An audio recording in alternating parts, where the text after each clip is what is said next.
Mheshimiwa Dr. Mwigulu Lameck Nchemba, Waziri Mkuu wa Jamhuri ya Muungano wa Tanzania, Mhashamu Baba Askofu Wolfgang Pisa, Rais wa Baraza la Maaskofu Tanzania, Mhashamu Baba Askofu Yuda Tadeus Ruwaichi, Askofu Mkuu wa Jimbo Kuu Katoliki la Dar es Salaam, Mwadhama Protas Kardinali Rugambwa, Askofu Mkuu wa Jimbo Kuu la Tabora, pamoja na makardinali wageni waliopo leo, wahashamu baba maaskofu na maaskofu wakuu na maaskofu wageni waliopo leo, Mhashamu Askofu Angelo Akatino, balozi wa Baba Mtakatifu, waheshimiwa sana mapadre, watawa na mashemasi,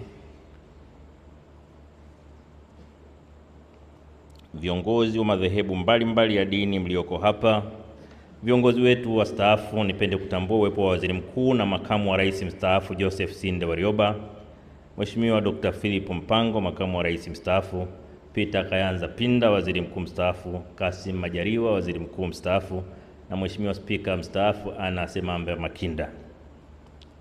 Tumsifu Yesu Kristo. Mheshimiwa Baba Askofu Ruwaichi, kwa niaba ya Rais Dr. Samia Suluhu Hassan, kwanza niseme tu Baba Askofu, nimezingatia maelekezo ya kusema kwa ufupi, isipokuwa kwa sababu naongea kwa niaba ya Rais wa Jamhuri ya Muungano, yale aliyoelekeza Rais isipunguze hata moja, ili nisiwe mtovu wa nidhamu. Lakini yale nitakayoongeza mimi, yale nitayapunguza kidogo, na mkiona nimezidisha, lawama zote apewe Baba Askofu Joseph Mlola ambaye alinipokea seminari.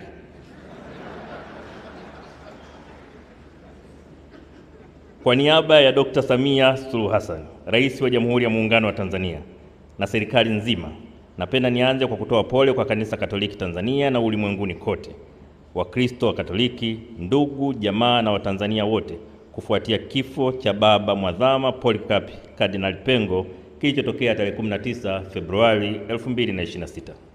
Serikali imepokea kwa huzuni sana kifo hiki, kwani tumepoteza kiongozi mahiri na mwadilifu. Alijitoa kwa moyo wake wote kuwatumikia si Wakatoliki pekee, bali Watanzania wote wenye imani tofauti tofauti kila mahali alipopata kufanya utume wake. Tunamshukuru Mwenyezi Mungu kwa zawadi ya maisha ya Mwadhama Kardinali Pengo hapa duniani. Tunathamini uzalendo na mchango wake mkubwa katika maendeleo ya nchi yetu kiroho na kimwili. Aidha, tunapomwaga leo, naomba kila mmoja ajikumbushe wajibu wake kwa nchi yetu na kuyaishi kwa vitendo mambo yote mazuri tunayojifunza kutokana na maisha yake. Mheshimiwa Mwadhama Askofu Mkuu wa Jimbo Kuu la Dar es Salaam, tangu msiba huu ulipotokea, watu mbalimbali wameeleza kwa ufasaha sifa nyingi za hayati Mwadhama Kardinali Pengo na alama kubwa na nyingi alizoziacha. Katika maombelezo haya, naomba mniruhusu nami niseme mambo matatu kati ya mengi tunayojifunza kutoka katika maisha ya Mwadhama Kardinali Pengo kama ifuatavyo. La kwanza, Kardinali Pengo alikuwa mtu mwadilifu sana, ambaye siku zote alisisitiza watu kuishi maisha ya kiadilifu kwa kufuata na kuzishika amri za Mungu, pamoja na kuheshimu sheria mbalimbali za nchi, kwa kuwa alikuwa mbobezi katika maadili, ambayo ni teolojia ya maadili, moral theology. Alifundisha na kuishi maadili katika siku zote za maisha yake. Pili, katika maisha yake ya kichungaji, Kardinali Pengo alionyesha bidii ya kitume na nidhamu ya kichungaji, kina cha maisha ya kiroho, utu, wema na uaminifu usiotetereka kwa Injili na imani thabiti kwa Mungu wake. Alihubiri na kufundisha siku zote kuishi kwa kumtegemea Mungu. Tunaona hata alipopata changamoto za kiafya hakutetereka, bali alizidi kusimama imara akimwamini na kumtegemea Mungu. Tatu, alipenda sana maendeleo ya watu na ustawi wa jamii. Alikuwa kiongozi aliyejitoa bila kujibakiza katika kuinua hali ya maisha na kuwaletea maendeleo wa Tanzania. Alifanya jitihada kubwa katika upatikanaji wa huduma mbalimbali za jamii, hususan elimu, afya, maji na huduma kwa wenye mahitaji maalum, hasa watoto yatima, wenye changamoto za kimaumbile na wajane. Mahala pote alikofanya kazi zake za kichungaji kama askofu, kama Nachingwea, Tunduru Masasi na Dar es Salaam, Kanisa limefanya kazi kubwa ya kutoa huduma za jamii kwa kujenga shule, zahanati, hospitali na upatikanaji wa huduma za maji. Mheshimiwa Baba Askofu Ruwaichi, waombolezaji, mabibi na mabwana, ni kutokana na kazi hizo na nyingine nyingi, hayati Mwadhama Polycarp Kardinali Pengo ataendelea kukumbukwa na kuwekwa kwenye vitabu vya historia ya Tanzania, Afrika na ulimwengu mzima. Hayati Kardinali Pengo ameingia kwenye orodha ya mashujaa na viongozi wetu mashuhuri ambao mchango wao katika nchi yetu kamwe hautasahaulika. Sisi kama Watanzania tutaendelea kuenzi na kuthamini mchango wake katika maendeleo ya nchi kwa kuwa waadilifu na watiifu wa sheria. Mheshimiwa Askofu Mkuu Thaddaeus Ruwaichi, kabla sijamaliza sasa nachomekea yale ya kwangu ambayo sasa nasema kwa nidhamu ya kutunza muda, alafu nitarudi kwa Mheshimiwa Rais. Mheshimiwa Baba Askofu, labda niseme tu kwamba na mimi nilipata bahati ya kufahamiana na kardinali kwa muda mrefu. Nilitambulishwa kwake kwa mara ya kwanza mwaka 1999 na nikawa kijana wake wa kiroho tangu. Mara ya mwisho anapoondoka kwenda nchini India kwa matibabu, alinitafuta na kunijulisha safari yake, na mimi nilikwenda kumuaga airport.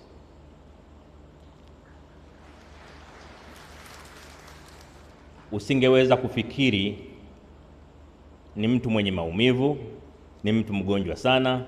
Alisimama, alitembea na mimi zaidi ya hatua 20 akinionyesha ambavyo bado ana dhamira ya kuendelea kuishi. Lakini Mungu peke yake alikuwa anajua tarehe yake ya kuondoka ilikuwa lini. Mheshimiwa Baba Askofu Ruwaichi, tarehe 12 mpaka 15, Mheshimiwa Rais wa Jamhuri ya Muungano wa Tanzania Dr. Samia Suluhu Hassan alikuwa na safari ya kikazi nchini Ethiopia, na kwa utaratibu wa katiba ya nchi yetu alinikabidhi mamlaka ya rais wa nchi yetu. Akiwa angani ndio nilipoletewa simu ya kujulishwa hali ya Mwadhama Polycarp Pengo imebadilika, lakini pia amesisitiza kwamba chochote kinachoweza kutokea kwake atafarijika kikitokea akiwa ndani ya ardhi ya Tanzania.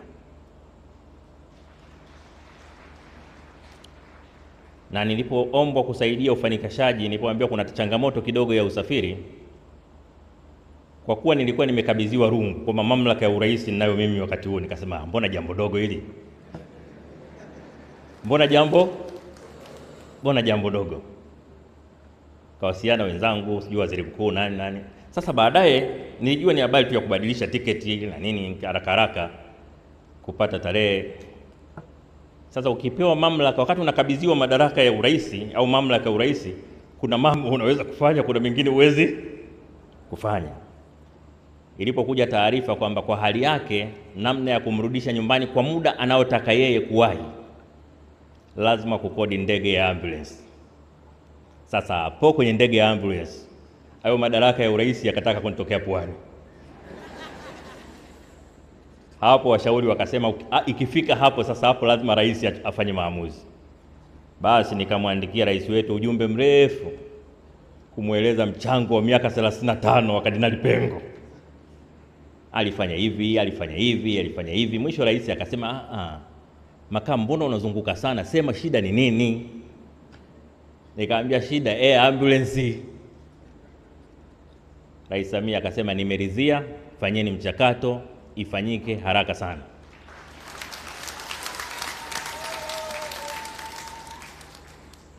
Kwa pamoja na heshima kubwa ambayo Mheshimiwa Rais ametoa kwa Kardinali Pengo kwa kutambua mchango wake kwa nchi yetu, lakini vile vile inatoa hamasa kwa Watanzania wengine ambao si viongozi wa kisiasa kuonyesha mapenzi kwa nchi yao, kuitumikia nchi yao kwa uadilifu. Kuna raha yake watu kama kina Mzee Warioba, kina Majaliwa wakisimama hapa, vigelegele hivi vinafanya walioko kazini wajue na sisi siku moja tunataka vigelegele.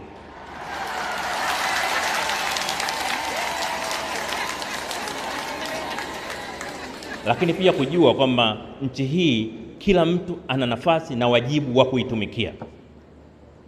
Katika utumishi wa nchi yetu tusitegeane.